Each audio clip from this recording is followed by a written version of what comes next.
الشرطة ضد النجف في الأسبوع ال14 من بطولة الدوري العراقي الممتاز.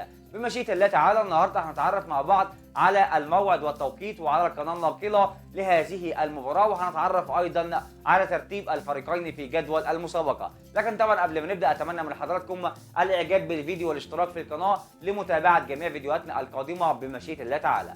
طبعا نادي الشرطة بيدخل هذه المباراة أمام نادي النجف وهو في ترتيب المركز السابع برصيد 23 نقطة من 13 مباراة. حقق نادي الشرطة المكسب في 6 مباريات وتعادل في 5 مباريات وهزم في مباراتين.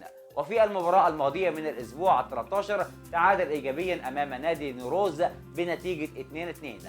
أما نادي النجف فبيدخل هذه المباراة بعد الهزيمة الماضية من نادي دهوك والتي انتهت المباراة بنتيجة 1-0 لصالح نادي دهوك.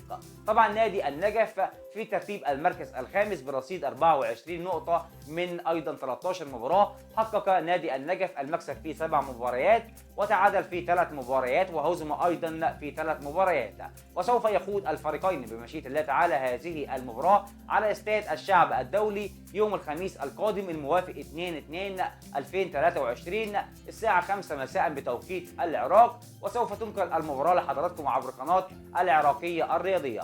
بكده طبعا يبقى وصلنا لنهاية فيديو النهارده. اتمنى طبعا التوفيق للفريقين في هذه المباراة، وانا بتوقع مكسب نادي الشرطة على نادي النجف بنتيجة 2-0. طبعا لو حضراتكم من متوقعي نتائج المباريات فيا ريت دلوقتي حالا تتوقعوا معانا نتيجة المباراة في التعليقات.